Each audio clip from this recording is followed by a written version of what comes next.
Olá pessoal, boa noite, tudo bem com vocês? Estamos aqui para mais uma live do nosso congresso. Hoje teremos aqui 3 convidados especiais para estar aqui conosco. Desde já eu gostaria de agradecer a Lamartine, a Dayana e a Ronaldson por ter aceito o nosso convite para participar desta live de hoje. Dizer que vai ser uma honra ter eles aqui para falar um pouco do inquérito policial. Desde já eu gostaria de fazer o convite a todos vocês para participarem do congresso nos dias 23, 24 e 25 de setembro.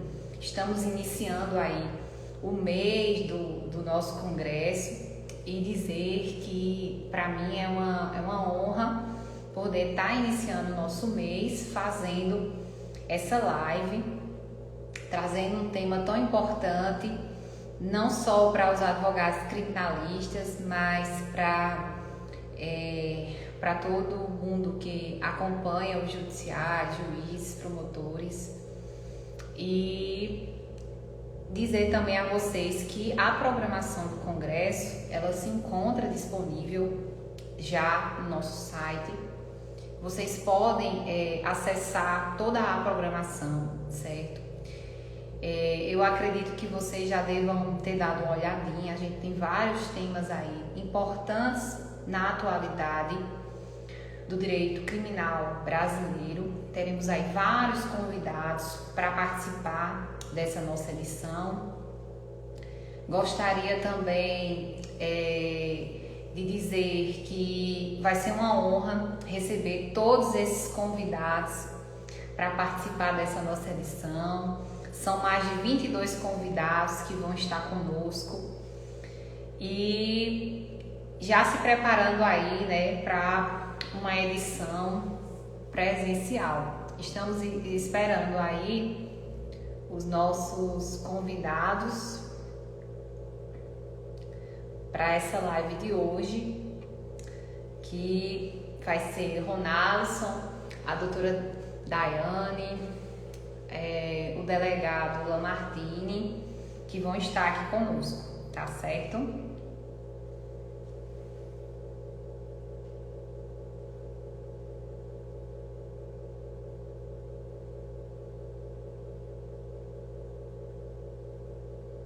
Deixa eu procurar aqui.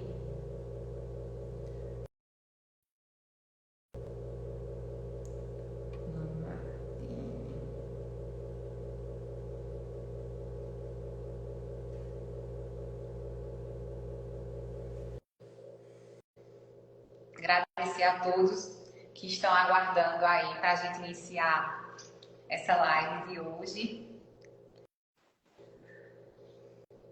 Boa noite. Boa noite, meu amigo, tudo bem? O áudio. Oi? Tá Tá. dando para o tudo bom. Vamos ver aí se Lamartine entra, né? E Daia.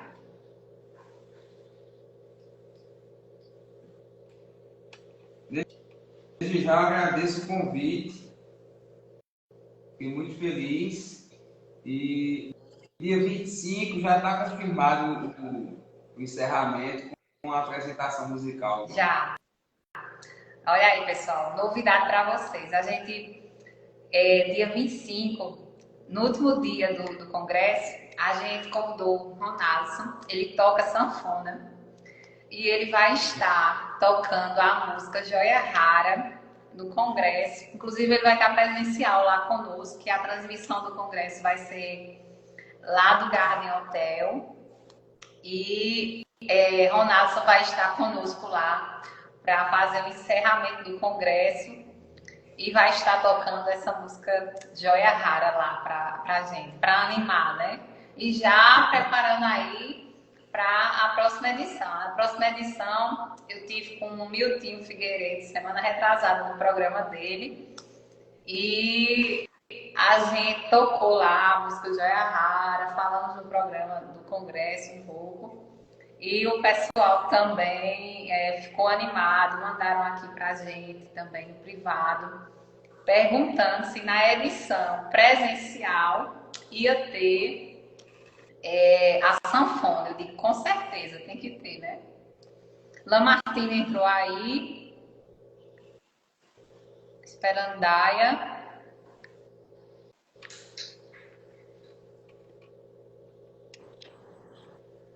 Olá, querido, boa noite, tudo bom? Boa noite, Rafaela. Boa noite, Alisson. Boa noite a todos. Eita, hoje o Instagram teve uma instabilidade, a gente pensou que a live ia ter que ser cancelada, né? Coisa boa estar aqui com vocês. Também. Esperando só Daia para entrar aí, para a gente iniciar, né? E aí, como eu estava falando aqui com o Ronaldson, dia 25 de setembro, a gente vai fazer o mini presencialzinho com o pessoal da mesa, dia 25, e ele vai tocar lá com a gente a música Joia Rara. Eu e o Dr. Lamartine compartilhamos das mesmas paixões, né? O direito é a música. É um exímio cantor. Rapaz, eu não chego aos pés do sanfoneiro que você é. Mas meu sonho, viu, Rafaela? Meu sonho é cantar uma música com o Ronaldson. É? A gente vai providenciar isso. Pois vai os dois. Quanto mais melhor. Antes da banda de rock, viu, Ronaldson? Eu cantei forró, eu cantei 6 anos na banda de forró. Entrou aí. Aí. Já tocou forró, foi lá na Já cantei 6 anos, forró. Agora eu prefiro dançar. Tá todo mundo com saudade de dançar, né? É verdade. Vale.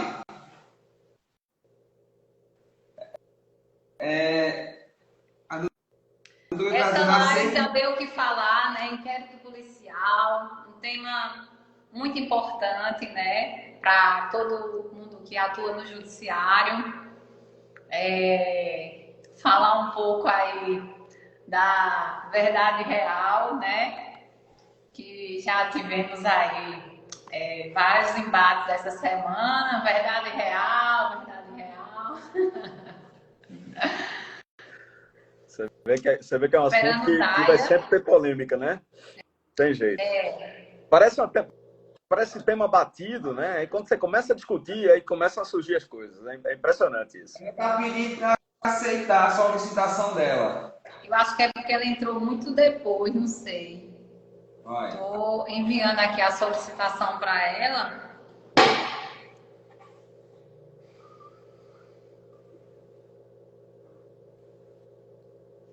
Tá uma luz ali atrás da minha careca que eu acho que tá... Deixa eu reposicionar aqui, porque a careca já brilha, né?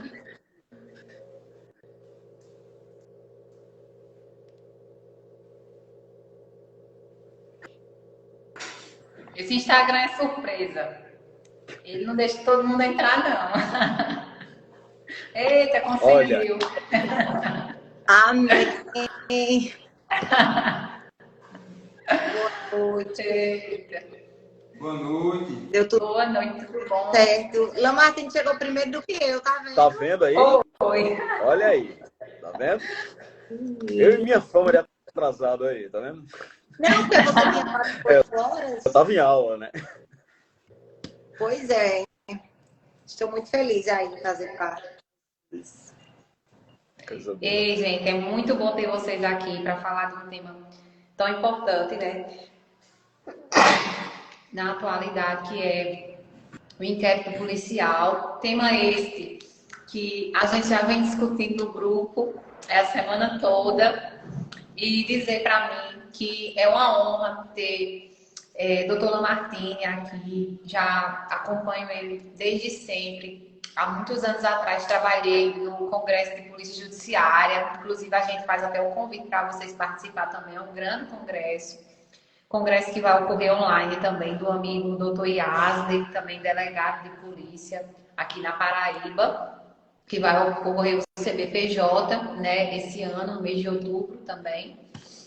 E Lamartine sempre participou dos eventos e para mim é uma honra ter ele aqui também representando a Uninasal também, né? E também dizer que é uma honra também ter o professor Ronaldson aqui conosco, professor de Direito Penal, advogado, também representando uma das universidades também de Campina Grande, que é a SESI Faculdade. E, no mais, agradecer também à doutora Daiane por estar aqui conosco, representando a mulherada. A gente tem aí a Abracri Mulher, né? Também tivemos aí grande divulgação hoje da Associação Brasileira dos Advogados Criminalistas. Gostaria de agradecer desde já a doutora Shein Asfora, a doutora Ana Paula Trento. Gostaria também de agradecer a todos os apoios institucionais que a gente tem para essa edição do Congresso. Dizer que é uma honra estar poder realizar esse evento, mesmo que online, e um pouco presencial, dia 25. E vou passar aí a palavra para a doutora Daiane, que vai ficar com vocês para mediar essa live aí com os meninos, debater um pouco sobre o inquérito policial, tema este muito importante. Então, vocês podem também estar enviando suas dúvidas, fazendo questionamentos aqui para eles, para que vocês possam também estar trazendo um pouco de discussão, tá certo? Gostaria de agradecer a todos os amigos que entraram aí, professor Pedro Ivo, meu amigo Victor Barreto, que vão estar também participando conosco no evento. E passo aí a palavra para a doutora Daiane. Boa noite a todos. Doutora Rafaela, muito obrigada pelo convite, Lamartine. É uma satisfação poder estar com vocês. E me chamo Daiane Carvalho, sou advogada criminal. Estou atuando nessa área há 3 anos, né? E é uma função árdua, não é, doutor Ronaldson? Mas estamos aí, seguimos aí na luta e vou passar a palavra para a doutora Lamartine. Acredito que vai começar pela parte do inquérito policial, não é, doutor? Vamos lá. Obrigado, né, Daiane? Obrigado, Rafaela, pelo convite. Obrigado ao evento, né, pelo convite. É muito bom a gente poder discutir, como na prévia que a Rafaela estava falando, parecem temas batidos, mas quando a gente começa a falar, aí começam a surgir as flechadas, né? Começam a surgir as coisas, e aí a gente sabe que o telhado de vidro da polícia, ele vai também para esse tipo de coisa, para o procedimento em si, né? Eu queria, de fato, né, enfatizar que uma discussão sobre inquérito policial, ela não pode se exaurir numa live, não pode se exaurir. Aqui a gente tem uma brevidade, né, de tempo. O tempo é muito curto para a gente falar sobre todas as nuances, né, de um inquérito policial. Então, a gente traz alguns elementos mais polêmicos, né, nessa discussão. Aqui a gente precisa falar, inicialmente, né, que a natureza do inquérito, a gente tem que lembrar que a natureza do inquérito é pré-processual, é administrativo, segue normativa administrativa, né? E aí entramos na primeira polêmica, que é o fenômeno da judicialização do inquérito. A gente vê juízes de direito, inclusive, presidindo inquéritos, né? E a gente sabe que isso é uma prerrogativa de autoridade policial e não autoridade judicial. Essa é a primeira distinção que a gente precisa fazer nesse tipo de discussão. Quando a gente vê, né, um Supremo Tribunal Federal, como temos, com todas essas polêmicas de redefinição daquilo que é judicializável ou não, e vejam, eu odeio esses termos, né, esses brocárdios que todo mundo elege, e parece um modismo, né, quando a gente fala, como falam de velocidade de direito, como falam de operadores de direito, como falam um monte de coisa por aí que, enfim, sem criticar um ou outro, mas assim, eu não sou muito de aceitar dogmas. E quando a gente vê um Supremo Tribunal, né, rediscutindo questões basilares que a gente viu em época de graduação, a gente vê que a coisa está invertida, está tudo invertido, está tudo de cabeça para baixo. Né? A gente tem duas fases dentro do inquérito. A gente tem uma fase preliminar e tem uma fase inquisitiva. Nenhuma dessas duas fases faz parte do processo judicial. Isso vai vincular ou não, e a gente vai ver, também não vou aqui dar uma aula de inquérito policial, para passar todos os elementos de inquérito, para a gente saber, não, porque o inquérito tem tais e quais características, enfim. A gente precisa se ater nessa discussão para a gente entender o que é que vem acontecendo com o inquérito policial. Né? Quando a gente fala de uma polícia preliminar, né, uma atividade policial preliminar, uma atividade policial investigativa, a gente, primeiro de tudo, tem que separar joio de trigo, sem definir o que é joio ou trigo, mas a cada um o seu papel. Esse é o principal problema hoje, quando o judiciário ele entra na seara, na esfera policial, na atividade policial, nós estamos atropelando um feito. Né? Quando vemos, da mesma forma, foi discutida com o advento da lei de violência doméstica e familiar contra a mulher, né, nominada como Lei Maria da Penha, o papel do delegado de polícia como primeiro garantidor de direitos, qual seria esse papel? Qual a relevância do papel da atividade, né, do delegado de polícia na concessão de medidas protetivas, por exemplo? Então, foi uma confusão muito grande. Eu já ia usar o nome uma pandemia, mas a gente nessa época a gente não pode usar esses termos, não. A confusão foi muito grande, porque começaram a discutir o porquê que um delegado de polícia deveria ou não, ou por que um delegado de polícia deveria ou não conceder medidas protetivas. Isso seria uma prerrogativa judicial. Então, tanto quanto essa discussão é relevante, né, é relevante também esse fenômeno, né, e assim chamado, de judicialização do inquérito. Seria uma brevidade da investigação? Seria assumir que a Polícia Civil, ou a Polícia Federal, as polícias investigativas, as polícias judiciárias, não estivessem ali fazendo o seu papel, o seu mistério? Será que é por conta da inapetência da polícia investigativa, da polícia judiciária? E essa discussão, ela parece não ter fim, porque ao tempo em que todos os resultados efetivos das polícias investigativas nas últimas décadas mostram que houve um papel evolutivo muito grande, né?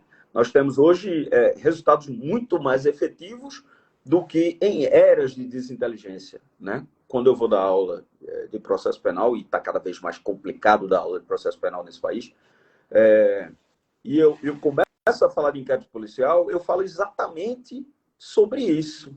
Esse momento que a gente vive, né? O momento do inquérito policial,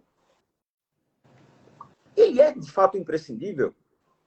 Ele cabe somente à autoridade policial? Que autoridade policial é essa? Né? Tudo isso está sendo relativizado, tudo isso está sendo rediscutido.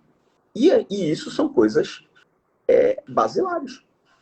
Isso não era o tipo de discussão que a gente devia ter mais, né, além do início da graduação.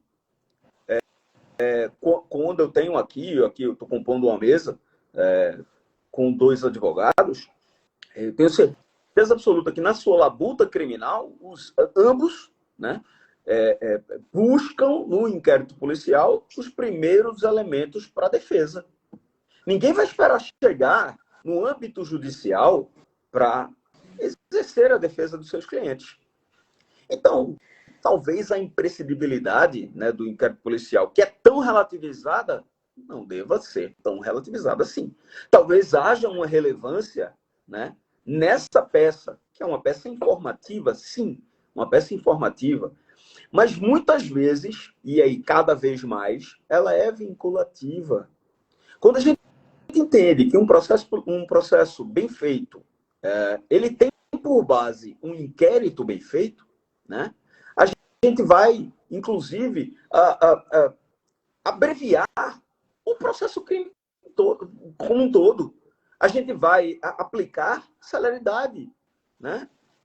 A gente vai diminuir o grau recursal. Então, tudo aquilo que é procrastinatório, tudo aquilo que trava a justiça, tudo aquilo que é tese das mais duras críticas no nosso país, da nossa legislação e a prática da nossa legislação, podem ser corrigidas com uma investigação bem feita, né?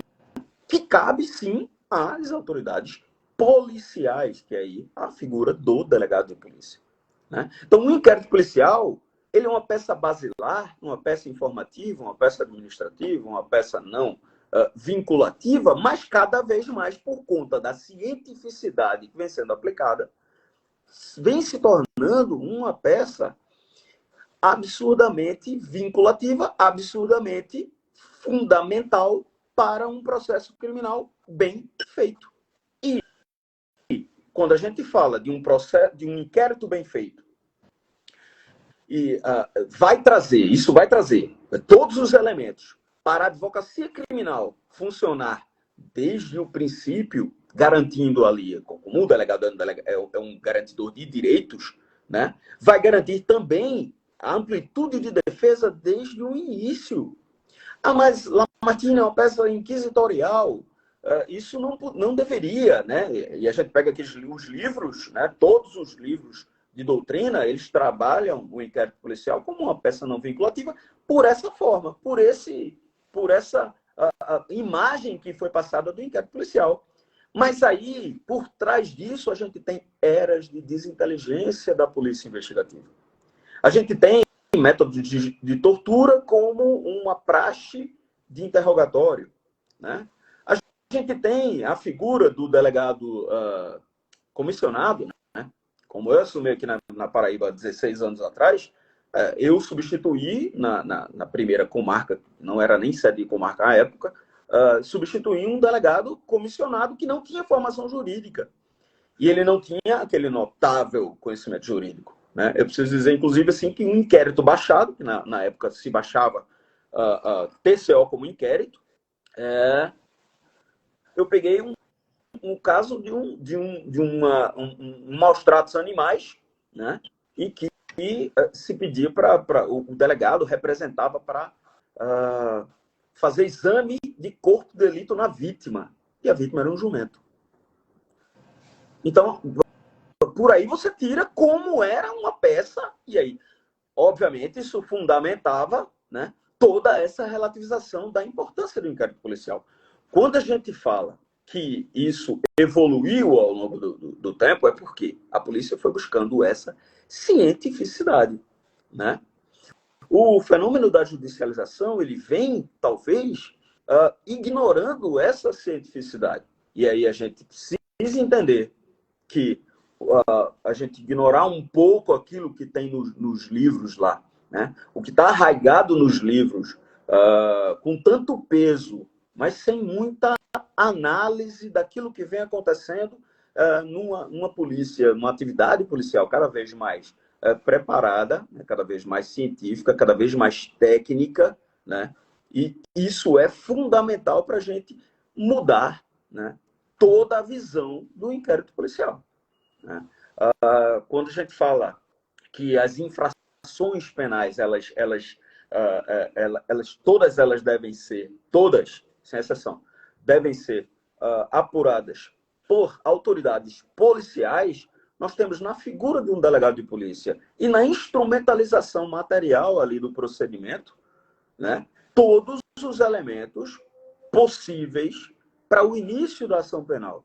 Então, como ignorar isso, né, com um atropelo, lançando uma ponte desde o fato até a atuação do judiciário. A gente não pode ignorar esse processo, né? Óbvio, a gente precisa relevar também, e eu como delegado de polícia me preocupei bastante, né? Isso foi tema de vários dos encontros, né, e assembleias que tivemos, e hoje nós temos uma associação nacional atrelada, né, nessa discussão, porque muito se temeu pelo fim da atividade da Polícia Judiciária. Muito se temeu pelo fim da figura do delegado de polícia. Quando víamos policiais militares, policiais rodoviários, né, instaurando procedimentos. Isso varia, né, de estado para estado, mas, de uma forma geral, já há um entendimento de que é preciso um preparo jurídico para a condução desses procedimentos. Então, o inquérito policial judicializado está antecipando, né, e aí passando por cima de algumas fases que se justificaria há algumas décadas atrás. Hoje, não. Hoje nós temos um problema, né? E, para não me alongar demais num tema só, a gente precisa entender também que há uma utopia naquilo que se chama, né, da verdadeira busca pela verdade, né? Quando a gente falou e lançou aqui essa discussão da verdade real, né, houve muita crítica, inclusive, né, pessoas vieram, né, no privado conversar conosco, debater sobre isso e falar e fundamentar. Justificável. Mas você precisa abrir um leque de compreensão que aquilo que se busca nem sempre é aquilo que se tem, que se obtém, né? O Estado em si, seguindo a máxima aristotélica do equilíbrio como verdadeira virtude, repito isso em tudo que é aula, eu sempre encaixo isso, quem é meu aluno sabe, porque eu entendi isso como um mantra espiritual, inclusive. O Estado, ele busca esse equilíbrio, né? Efetivando os seus resultados. Mas os resultados, eles vêm através de tentativa e erro. Quando a gente fala de verdade real, é o plano utópico, é a meta utópica numa investigação criminal, né? Não é que efetivamente se busca a verdade real, porque a verdade real é um dogma incontestável. E, como eu falei logo no início da minha fala, não sou muito de seguir dogmas. Para mim, dogma tem que ser contestado o tempo todo. Se você trata a verdade real como um dogma incontestável e diz que é o papel efetivo ou o objetivo específico do inquérito policial, na verdade, me perdoem, inclusive, a brutalidade, mas estamos sendo desinteligentes nessa análise, né? O que busca-se de forma utópica é essa verdade real. Nessa compreensão, a gente precisa entender, então, que a busca pela verdade real é aquele equilíbrio aristotélico, né? O processo de você buscar a perfeição, o processo de você se aproximar cada vez mais de um resultado efetivamente verdadeiro é o que se traz como um resultado efetivo, tá? Não quer dizer que isso seja incontestável. Não, óbvio que não. Até porque não estamos ainda nem em fase processual. Então, quando o inquérito, que é uma peça administrativa, busca uma verdade real, está dizendo o inquérito ou a investigação criminal, ela está buscando um nível de excelência e de cientificidade, né, para uma correção na condução daqueles casos. É tratar não somente da vitimização, não tratar apenas o investigado, né, já como réu. Eu vejo muito isso e muita discussão elevada, né? A gente tem nomenclaturas específicas e a gente precisa obedecer essas nomenclaturas exatamente por conta dessas situações, né? Aquele que responde ao inquérito policial, ele não é réu, ele não é processado, gente. Ele é investigado. E essa investigação ela precisa ser efetiva. Há uma figura para isso, há um corpo investigativo para isso. Nós temos agentes de investigação. Nós temos um corpo técnico pericial que é de excelência. E aqui no estado da Paraíba, posso dizer porque estou há 16 anos aqui, né, mas pelo meu chiado todo mundo já viu que eu não sou daqui, eu sou de Pernambuco, sou de Recife, mas estou há 16 anos no Estado e vejo aqui os resultados efetivos da perícia criminal, né? É a perícia mais efetiva do país. Nós temos o corpo pericial mais efetivo desse país. Nós temos a polícia investigativa que entrega maiores resultados nesse país. Se você pegar os homicídios que foram praticados no país nos últimos 3 anos, o estado da Paraíba é o que apresenta o maior índice de elucidação desses crimes, que são dificílimos de serem elucidados. Tá? Isso é aplicação de cientificidade. Com isso se evita, ou se justifica evitar, a judicialização. Com isso se justifica a busca pela verdade real. É isso que a gente está tratando. É isso que nós estamos dia a dia buscando, né? Esse equilíbrio aristotélico.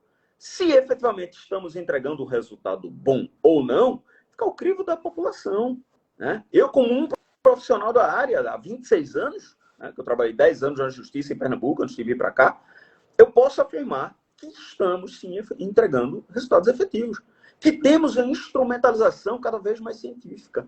Nós temos um grupo de discussão dos delegados, por exemplo, né? Essa danada dessa política, né? Acabou com um monte de grupo de WhatsApp, né? Eu mesmo saí do grupo da família, inclusive, né?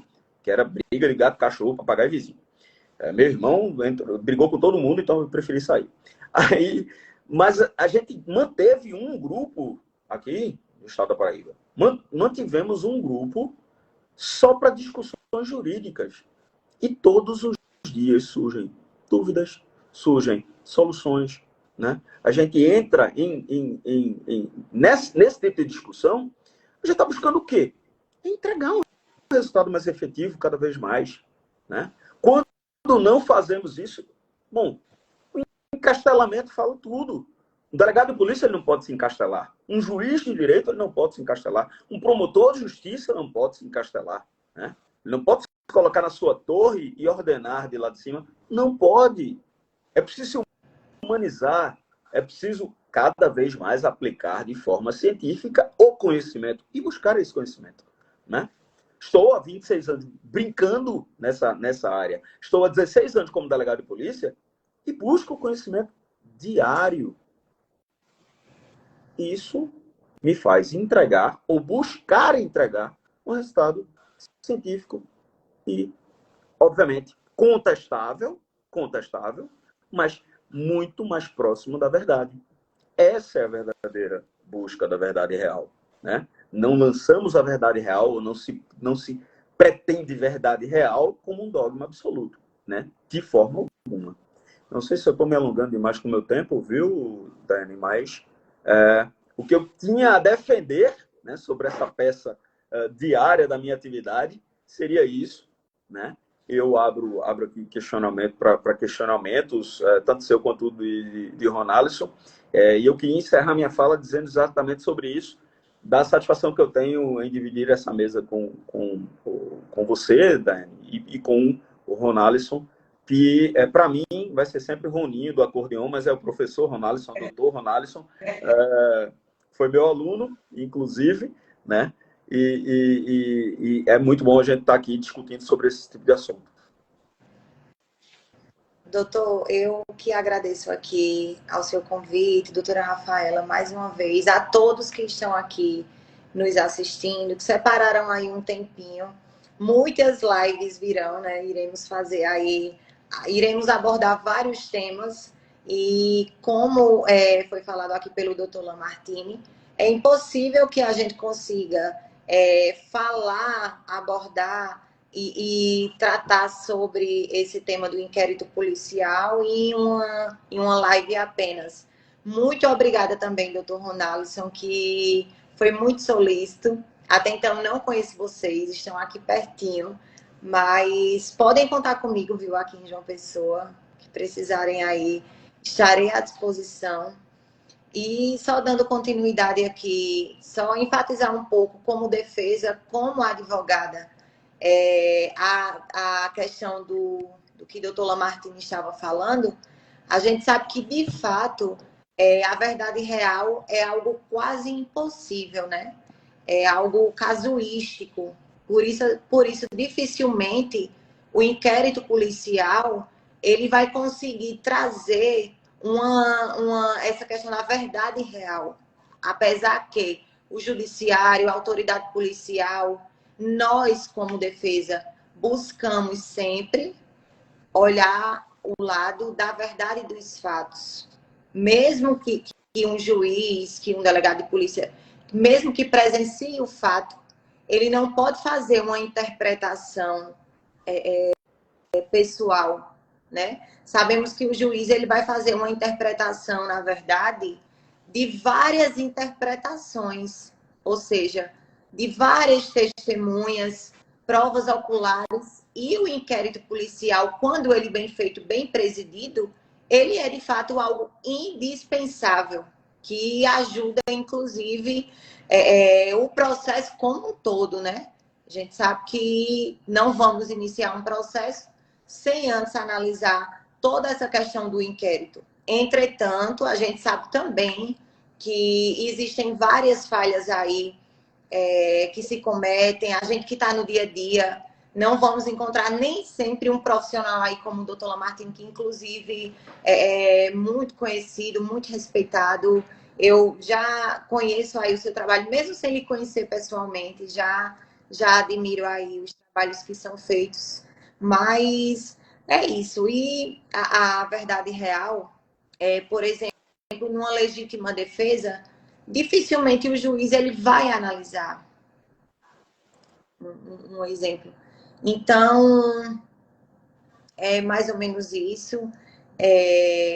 A gente tem que buscar esclarecer todos os pontos obscuros, né, que há no processo, tanto quanto a materialidade, quanto para que não haja nenhum tipo de julgamento sem, de fato, buscar todas as provas do processo.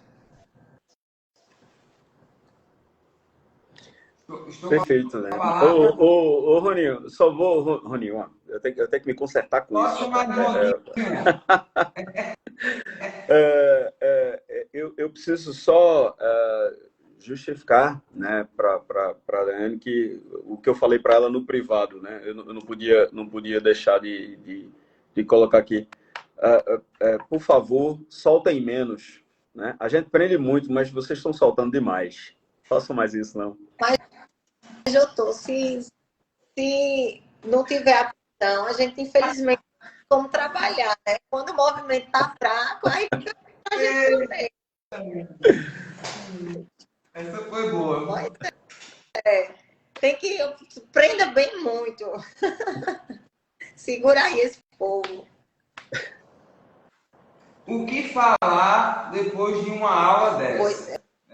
Primeiro, Depois desse... que eu ia fazer a live com o professor Lamartine, foi uma felicidade tão grande, porque para mim é uma evolução profissional poder estar hoje partilhando em uma live, em um momento desse, de discussão do direito, com um cara que foi meu professor, né? E ajudou nessa construção, nessa busca incessante pelo conhecimento. Eu tenho um respeito máximo pelos professores, tenho uma amizade com meus professores desde a infância. Para mim é um sacerdócio, assim como a área do direito, né? Lecionar não é para todo mundo. Então, respeito máximo a vocês, meus eternos mestres. A questão desse tema, primeiro, quem vende verdade real, o nome já começa estranho aí. Se é verdade, tem que ser real. Como é que pode se falar de uma verdade irreal? Então, quem vende verdades absolutas são as religiões, né? Nós, enquanto juristas, né? Enquanto pesquisadores, estudiosos, principalmente ligados à arte e ciência, não podemos defender, como bem já foi explanado pelo professor Lamartine, algo como verdade única. Porque quando a gente acredita ou vai por esse lado, eu me lembro daquela máxima de Joseph Goebbels, o ministro da propaganda nazista, que uma mentira repetida 1000 vezes se torna verdade. Então, olha o perigo de se defender algo como absoluto, como uma verdade absoluta. Vamos deixar isso para o lado da religião, da teologia. É o ramo que inventa verdades absolutas. No direito, não. Apesar de muita gente achar que é um tema irrelevante hoje em dia, superado, eu enxergo como uma bússola no processo ou no inquérito. Né? A verdade real seria a bússola, né, que aponta para o norte. Como bem já falado pelo professor Lamartine, é uma tentativa, é uma busca dessa eficiência. Em relação ao inquérito policial, eu, enquanto advogado, eu enxergo, e aí já é algo pacificado na doutrina, embora alguns colegas achem que não deva orientar seu cliente a falar, ou postergar, ou até mesmo atrapalhar o interrogatório, por exemplo, eu acredito que ali não, ali é o momento inicial de você garantir os direitos do seu constituinte. A defesa do seu constituinte, ela inicia antes do processo. Né? Então, a depender da estratégia, e sempre mantendo o decoro e o respeito, eu acho que hoje em dia essa questão de ego está atrapalhando muito, como o professor falou, juiz querendo ser promotor, querendo ser delegado, proibindo o advogado de ser advogado, advogado chegando no local com uma área de superioridade, né, se apegando a um excesso de garantismo. Né? Não podemos também defender o professor Lamartine enquanto professor. Ele é delegado, mas ele é professor, então ele tem que mostrar todos os lados, de forma ética. Então, eu, como advogado, não posso só defender o meu lado da advocacia, porque hoje eu também sou professor. Né? Então, eu tenho que procurar ser... tenho um cuidado, né? Senão um time. Eu sou de um lado e o outro lado está sempre errado. Eu acho que o Brasil está vivendo isso. É a polarização e na nossa profissão também. Né? Cada um na sua caixa. Isso é perigoso. Então, a verdade real é utópica. Isso aí todo mundo já sabe. Mas não podemos perder, não podemos deixar de sonhar com essa verdade. Porque o que almejamos é a justiça. E em relação à verdade, com uma questão filosófica, aquela máxima, cada cabeça é um mundo, cada pessoa tem sua verdade. Né? Então, temos que falar numa verdade processual, né? Um formalismo.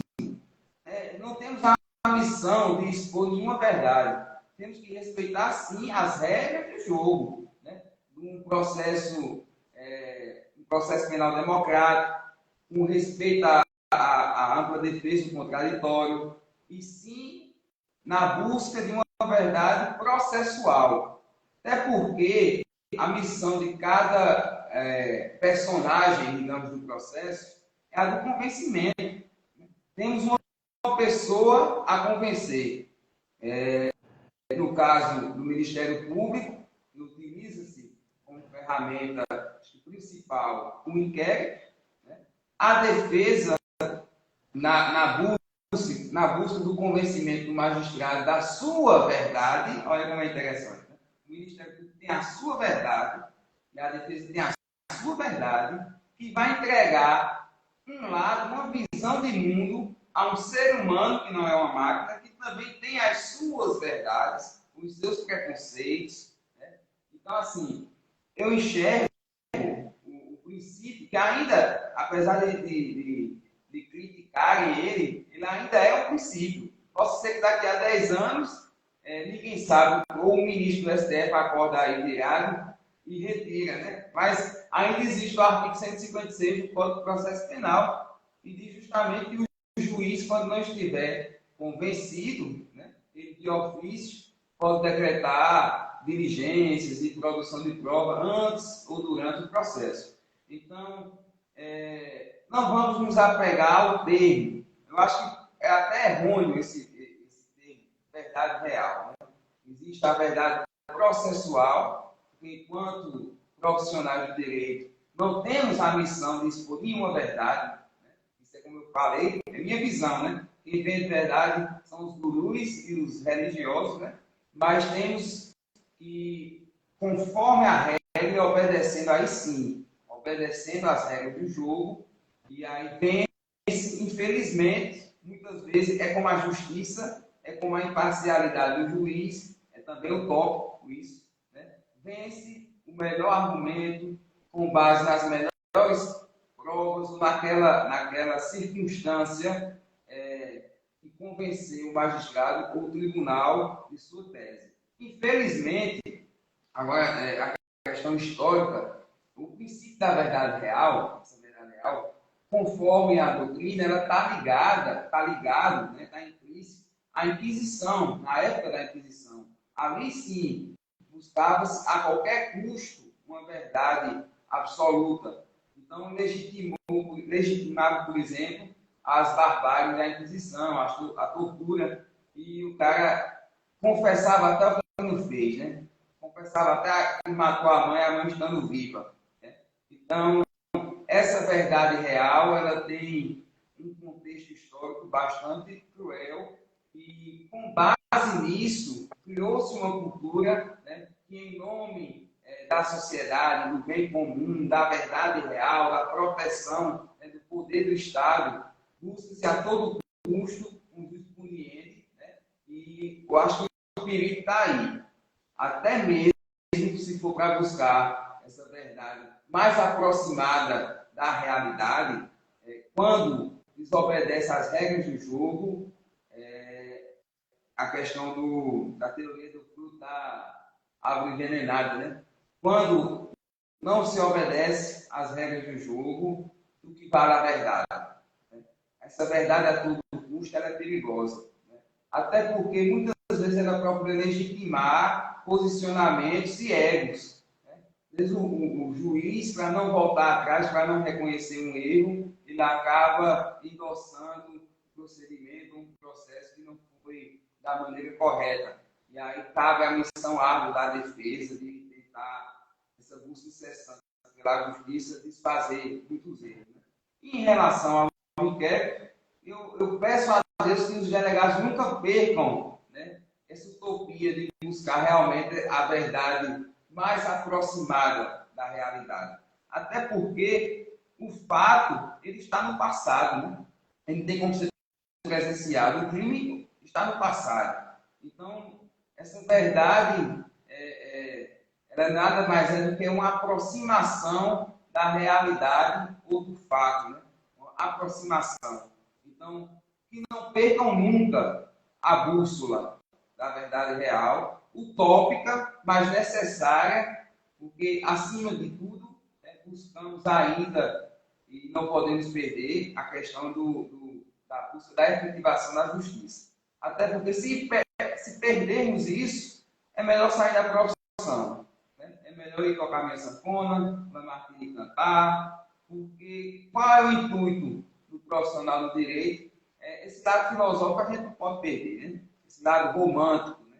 Essa paixão, essa busca pela efetivação da justiça.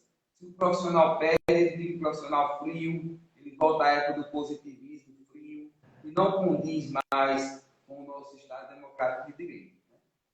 com os princípios do direito. Então, é um tema que eu acho que dificilmente ele vai sair de moda. É como um terno e gravata, né? Existe, mas sempre deixa um homem bem vestido, né? É clássico. Clássico não sai de moda, né? Então, é um tema bastante relevante que, infelizmente, em uma live seria impossível a gente discorrer, né, de uma forma mais minuciosa. Abra a palavra aí para a doutora. Eu vou fazer aqui uma pergunta, ainda voltando, né, com relação à parte do inquérito policial, para a doutora Martini, né, que a gente observa hoje em dia muitas situações de práticas ilícitas, né, como, por exemplo, um traficante de um determinado local, né, de uma determinada comunidade. A comunidade tem conhecimento do que se trata, mas por insuficiência de provas, elas se abstêm de denunciar, é uma dificuldade de produzir provas. Então, assim, principalmente principalmente para vocês, para a autoridade policial.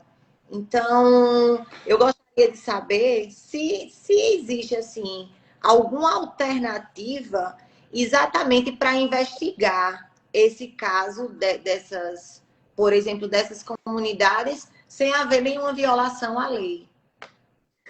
Excelente intervenção. Veja só. Veja como o termo verdade real é um termo emburrecido. É um termo desinteligente, né, para ser mais elegante. Você falou de uma investigação, né, de um tráfico de drogas. Tá? Eu passei por uma certa cidade, passei algum tempo numa cidade, e o grau de comprometimento de uma localidade específica com o tráfico de drogas era muito grande, muito grande. Ninguém discute a inapetência do Estado. Ninguém discute a ausência social do Estado. Veja, a maximização dos direitos sociais, ela corrige a intervenção do Estado. A intervenção do Estado lei, ela só acontece quando há um desregramento. E o desregramento é excessivo. Se o Estado intervém demais, sugere-se que o Estado é desorganizado demais. Não é assim? Então, nessa cidade especificamente por onde eu passei, o grau de comprometimento era tão grande que numa pequena localidade assim, cidade com 12 mil habitantes, 13 mil habitantes, nós efetivamos mais de 150 prisões. Mas foi muito, muito difícil você conseguir esses elementos de convicção. Por que esses elementos são tão difíceis? Pela própria inapetência do Estado. Os traficantes, eles protegiam a comunidade fornecendo aquilo que o Estado não fornece. Um médico num posto de saúde, muitas vezes é criticado porque só vai uma vez na semana. Na localidade, ele ia todos os dias. Sabe por quê? Porque ele tinha o salário dele duplicado.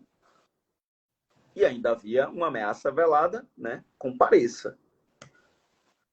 Então lá ele fazia o papel. Lá, o Estado não era insuficiente.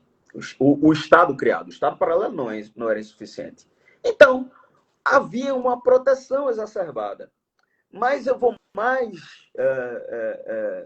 do que nessa discussão do tráfico. Se você pegar um crime, né, um delito de homicídio, é muito difícil você ter uma prova testemunhal. Muito difícil. Aí vem o outro lado que eu falo. A perícia, uma perícia bem feita, uma perícia de excelência, ela vai te trazer todos os elementos que uma prova testemunhal não puderam te dar. Há um robustecimento do procedimento com a cientificidade da perícia, e a perícia aqui no Estado é de excelência. Tá?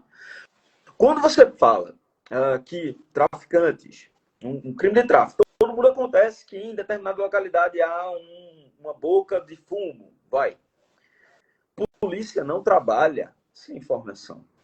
Muitas vezes a gente não tem essas informações postas a termo por conta, enfim, do envolvimento, né, dessas pessoas com o próprio tráfico. Nós temos muitas vezes as testemunhas que seriam testemunhas, né, potenciais testemunhas, as pessoas que têm conhecimento efetivo, que podem nos dar todos os elementos. E essas pessoas se acham amedrontadas, e tem que se achar mesmo, né? Porque o Estado não vai conferir. Essa questão da proteção de vítimas e testemunhas, isso é uma coisa que existe, gente, ainda está muito longe de uma realidade prática, tá? Já tem muita gente que chega na delegacia e diz assim, rapaz, eu quero denunciar uma coisa, mas o senhor coloca uma viatura na porta da minha casa para me proteger? Isso é impossível. Você não vê nem filme americano mais, né? É impossível. Então, uma investigação bem feita, ela pode ter esses elementos de prova, um robustecimento de outras provas, na insuficiência de algumas, vão dar um sobrepeso e vão trazer a cientificidade, vão trazer a excelência naquela investigação. Tá? É muito difícil, de fato, Oriane, muito difícil você conseguir esses elementos de prova, todos os elementos de prova, com alguns delitos, como o delito de tráfico, como o delito de homicídio, tá? Mas tem outras formas, né? E o Código de Processo Penal é muito claro nesse rol probandi, né? O corpo probandi, ele deve ser usado de forma até se exaurir. Não é porque você tem um testemunho, né? E o procedimento pede 2 testemunhas e você coloca um testemunho indireto, uma referenciada, e você encerra o procedimento ali. Você está dando, primeiro, parcos elementos à justiça, né? Elementos insuficientes de convicção. Esse não é o papel do inquérito policial. Essa não é uma investigação bem feita, tá? Eu acho que é mais ou menos por aí. O que eu acredito, tomando essa linha, o Brasil ele tem o costume de fazer só o tratamento paliativo, né? E não cuidar da doença em si. Eu acho que todo excesso, tudo demais, todo extremo, ele é burro e perigoso. Todo extremo. O que eu vou dizer pode ser que eu seja crucificado até pelos colegas advogados. Mas o excesso também de garantismo pode, de uma certa forma, atrapalhar. Antes de ser advogado, eu sou um cidadão. Né? O brasileiro, ele se sente o cidadão que paga os seus impostos, né? O cidadão que procura seguir a lei corretamente, ele se sente desprotegido, ele se sente, falta até a palavra aqui, ele se sente uma pessoa que para o Estado não é nada, né? Que só há direito do bandido, do cidadão de bem, não há, né? Ele não se sente representado, né? Então, assim, não está dando certo, né? E mais uma vez, é como a gente tem que dizer esse receita de bolo aqui, né? Por que não aplica becaria, poxa? Né? Coloca a pena agora máxima de 40 anos. Não vai cumprir 40. A gente sabe que não vai. Coloca 10. Roninho, deixa eu até te interromper, né? Que você tá me mostrando que prestou bem atenção nas minhas aulas. Tá? Eu espero que seja um efeito multiplicador. Vê só. Quando tu me fala, né, que nós, cidadãos, eu também sou, né, eu uso arma por circunstância da atividade, né, mas eu não quero confrontar com um bandido para proteção da minha família. Eu ia ser hipócrita se eu falasse isso. Não quero que minha família corra esse risco. Eu não quero correr esse risco, né? Quando a gente fala, e você falou bem aí com propriedade, que a gente se sente desprotegido pelo excesso de garantismo, é porque fizeram uma falsa interpretação desse garantismo. O garantismo de Ferraioli, ele não diz de maximização de direitos a todo custo. Ele não fala sobre isso, não. A nossa Constituição, ela é extremamente garantista, mas ela serviria a um Estado equilibrado. E o Estado não é equilibrado. Quando se fala, né, na Constituição que todo mundo tem direito à saúde, todo mundo tem direito à moradia, todo mundo tem direito à educação, todo mundo tem direito à alimentação. Quando se fala isso na Constituição e não se tem, são garantias utópicas. E aí, onde é que se vai buscar esse tipo de compensação? Quando a gente está desprotegido, é pelo fato de que o Estado trabalha mal aquele equilíbrio que eu falei aristotélico. É que o Estado trabalha mal a máxima de Luigi Ferraioli. Ferraioli fala de maximização de direitos sociais pela mínima intervenção do Estado. Caramba, tá tudo errado. Ah, mas não pode, você não pode exibir um preso, né? Não é isso, é abuso de autoridade hoje, é abuso de autoridade. Você não pode exibir um preso. Por quê? Porque fere o princípio da inviolabilidade da imagem, fere o princípio da presunção de inocência, né? Ele está preso, mas não está condenado. Tem a questão de confirmação ou não, né? Para efetivação de prisão ter a sentença penal condenatória, tem tudo isso aí para ser discutido, né? Como eu falei, cada vez mais coisas basilares estão sendo discutidas em alçadas muito superiores. Tá tudo invertido, tá tudo de cabeça para baixo. O Estado toma suas precauções com aquilo que lhe dói no bolso, Rony. O Estado ele se preocupa com aquilo que pode lhe tirar dos acordos mercadológicos. Quando a gente vê uma superproteção dos CVLIs, que são crimes violentos letais intencionais, isso é no país, não é aqui na Paraíba só. No país. E na América Latina como um todo. Tá? Por quê? Ninguém quer ser submetido ao Tribunal de Haia. Ninguém quer ir para a Corte Internacional de Direitos Humanos. Né? Signatários do Pacto de São José da Costa Rica, ninguém quer sofrer sanções comerciais. Porque se sofrer sanção comercial hoje, e principalmente na atual conjuntura que vivemos por conta da pandemia, o Estado quebra. Qualquer Estado, pode ser o mais rico que seja, vai quebrar. Né? Então, as discussões que nos deixam vulneráveis, elas não estão ocorrendo. Porque eu tenho medo de crimes patrimoniais. Eu já fui assaltado. Tenho medo de crimes patrimoniais. Crime violento letal intencional está um degrau acima. A gente precisa tratar do básico primeiro. Essa discussão, ninguém vê. Essa discussão é do ver. Eu gostaria de compartilhar 2 casos práticos que eu peguei e me causou revolta. O primeiro foi na parte da execução penal, uma progressão de regime. O cara passou 8 anos preso e ele saiu de lá. Ele, quando foi assinar a procuração, ele analfabeto, né, por dele. O cara não tinha identidade, o cara não tinha CPF, o cara só tinha um registro. 8 anos dentro do complexo penitenciário, o cara não aprendeu nem a ler. E ele disse, não porque eu não queria, porque não tinha, né, para todo mundo, né, o acesso à educação. Não ajudar o cara nem a tirar seus documentos, aí o juiz dá 30 dias para a gente juntar no CEU a documentação. No caso da cidadania, como o registro é antigo, pediu 60. Olha só a complicação. Quer dizer, o cara corre o risco de ter a regressão de regime porque não tem a documentação. Mas passou 8 anos preso e o Estado proporcionou.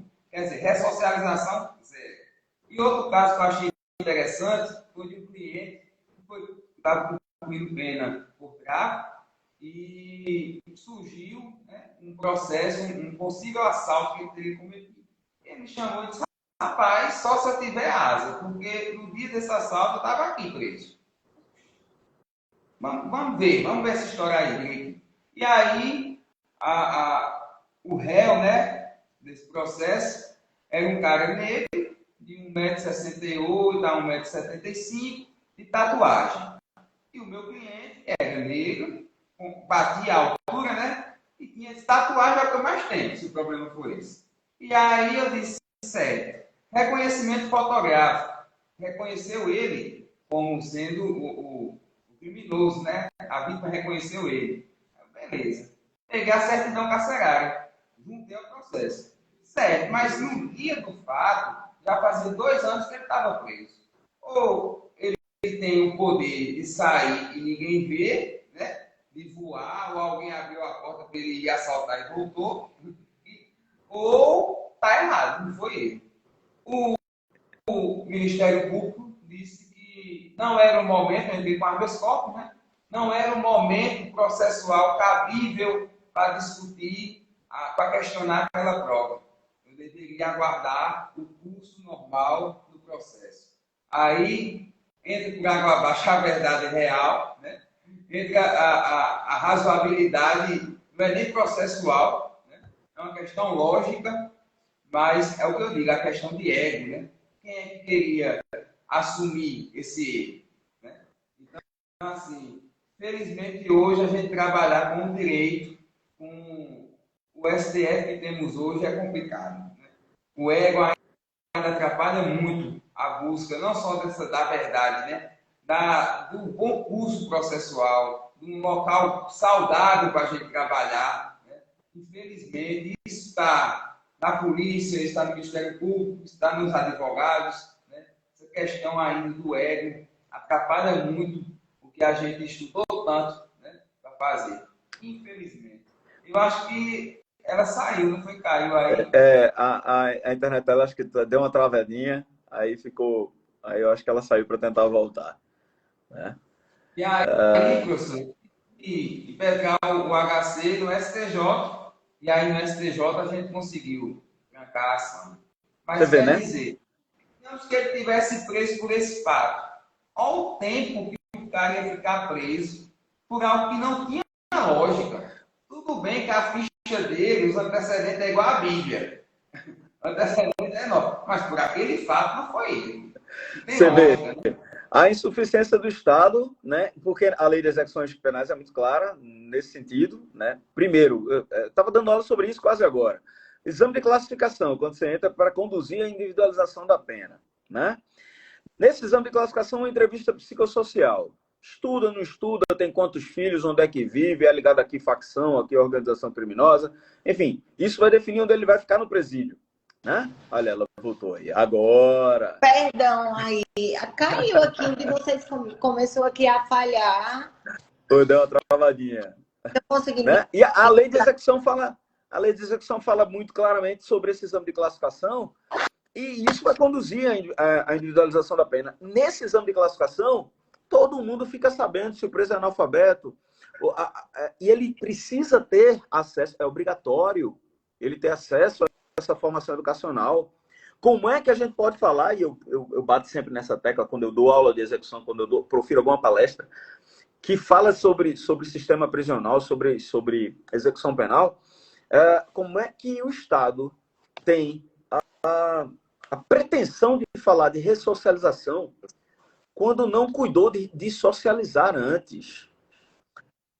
A falha precípua é do Estado, a falha social precípua. E como é que vai evitar? É socializa quem nunca foi socializado. Como é que vai evitar a dessocialização, que é a desconstrução social do indivíduo?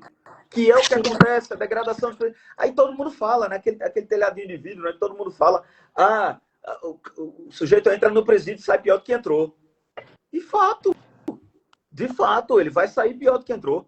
Mas não é porque é só uma escola de crime e que o Estado não se faz presente lá dentro para fiscalizar, não. Porque se você for agora no Serrotão, você vai encontrar armas, você vai encontrar celulares. Você faz uma inspeção pente fino hoje. Amanhã, se você for nesse mesmo horário, você vai encontrar a mesma quantidade. Os caras estão fazendo live. Todo dia.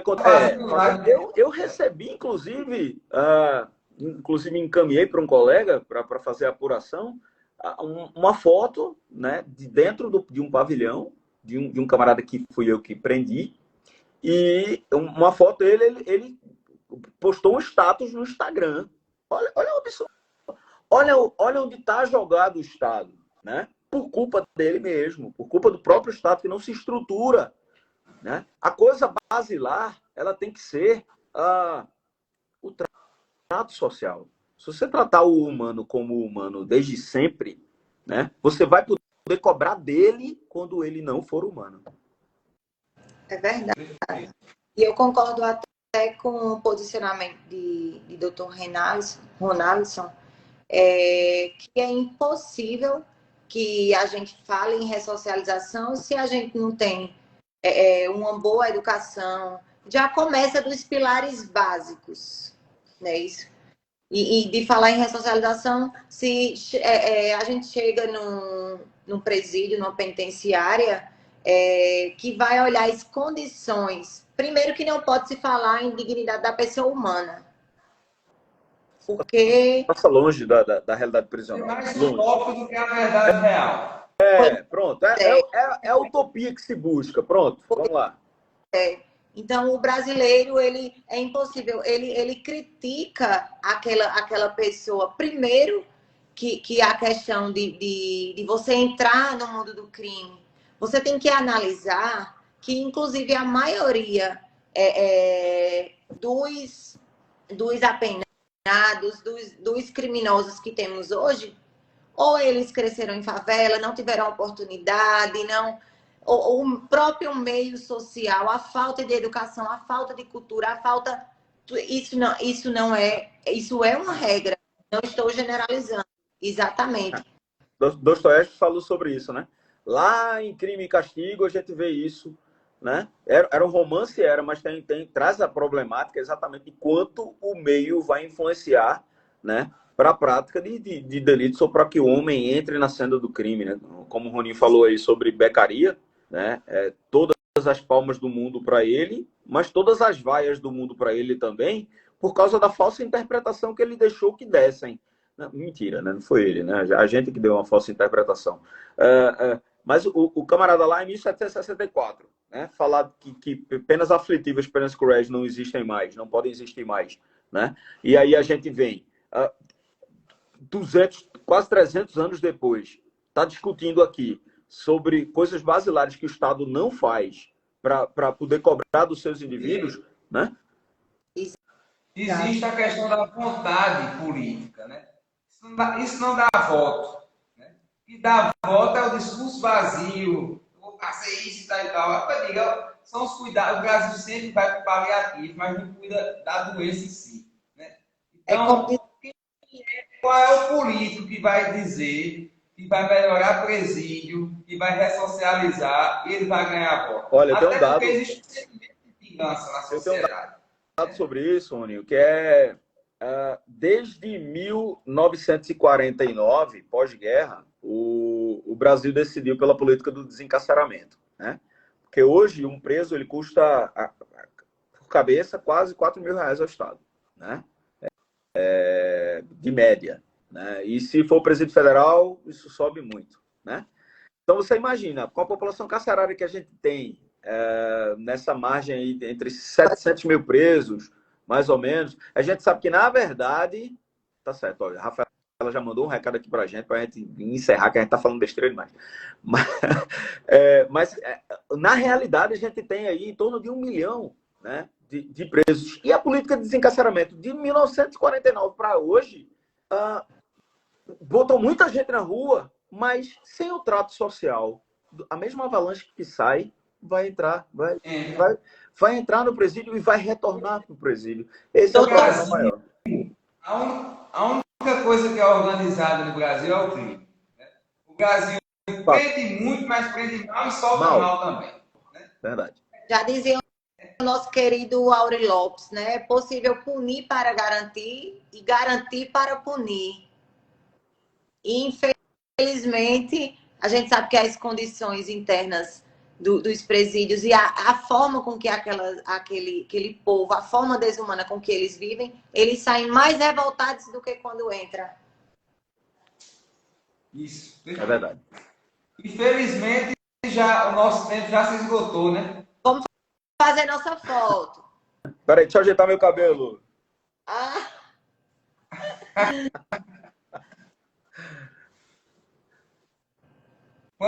Já pode se preparar para a foto? Sim.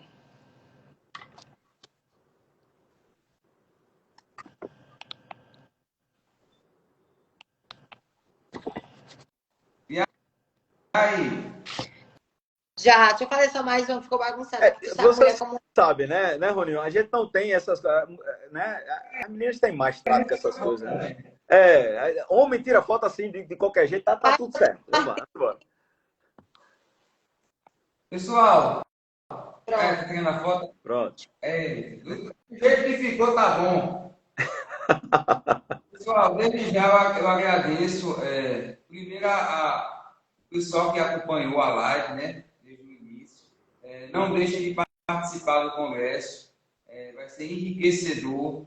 Só em a gente ver a grade dos debatedores, né? Vai ser algo, com certeza, que vai enriquecer o nosso currículo. E, em particular, aqui da live, fiquei feliz demais, mais uma vez aqui, renovar os meus votos de protesto e de carinho por Lamartine, um cara excepcional. Quem conhece sabe a figuraça que é. Foi meu professor, então hoje eu estou falando um pouquinho de direito penal, um cara que foi meu professor, é motivo de felicidade. A doutora que eu não conhecia, não conheço pessoalmente, né? Mas passei a conhecer virtualmente. Dizer que muito obrigado também, a gente conversou antes da live, uma pessoa bastante educada e solícita, e muito feliz. E a todos os organizadores do evento Lançamento Rafaela, né? Sempre muito também solícita, carinhosa com a gente. Então, assim, só gratidão. Espero novamente a gente poder compartilhar um pouquinho do direito penal, que é tão gostoso, né? A gente começou com um tema e se deixar, vira a noite. A gente vira a noite, doutor. Eu estou achando que a internet de Dr. Lamartine está caindo. Para você aí tá normal? Tá normal. Ele pode ser que ele esteja trolando a gente. Ele está Ele é pedindo para ele se despedir. Então travou dele. Vê se você consegue aí. Aí tem que ser com a Rafaela, né? Mas enfim, eu quero me despedir aqui também, agradecer aí a todos, né, o pessoal da organização do Congresso, doutora Rafaela, e será realmente um evento de grande importância, no qual estaremos aí participando, e se possível, passaríamos a noite inteira aqui falando. Doutor Lamartine aí, também não conheço vocês, mas pessoas de grande importância, um colega de profissão que será meu parceiro futuramente aí, iremos caminhar juntos. E doutor Lamartine, delegado de polícia, que também um grande mestre, grande professor. Foi uma aula, viu? Né? Ele não está conseguindo entrar e eu acho que o tempo vai encerrar. Deu uma travada. Professor Felipe Torres, deu boa noite aí. Um dos meus mestres também. De vez em quando eu aperreio ele. Porque aluno não deixa de aperrear o professor nunca, né? Você aperreava todos os professores, né? Eu gostava de tirar umas dúvidas e até hoje. Eu acho que ele não vai voltar não, porque Rafaela não tá. Voltou. Consegui. Não, foi defeito de operador mesmo, não tava trolando não, Roninho. Eu tava ouvindo vocês, mas desesperado aqui porque eu bati em alguma coisa e sumi. Enfim, não perderam muita coisa não, mas enfim, eu gostaria também de agradecer demais o convite, né? Convite feito por Rafaela, né? A mediação aí de Daiane, que eu também não conheço pessoalmente, mas já vi que é muito atuante, né? Já pedi para ela soltar menos, né? Pedi para a Roninho também para soltar menos. De verdade, gente, muito obrigado, né? Tô aberto aqui para o que precisarem, né? Nas redes sociais. Concurso está vindo aí da Polícia Civil. Sei que muita gente se interessa pelo assunto, pela área, né? Quem precisar de algum tipo de dica nessa área aqui, a gente está à disposição. Qualquer tipo de discussão jurídica relevante, ainda mais do lado aí de uma fera dessas aí, como o meu ex-aluno Ronalisson, né? Meu Roninho do acordeon, né? Eu queria muito agradecer, realmente muito, muito orgulhoso de você, cara, pela trajetória que você vem desenhando. Obrigado mesmo. Eu vou em Campinas só conhecer vocês para a gente fazer uma live todo mundo junto. Vamos embora. Vamos com cervejinha, né, professor? Eu não tomo cerveja, mas o Red Bull a gente vai. Ele é fitness. Tchau, tchau. Valeu, obrigado. Foi um prazer. Prazer, boa noite.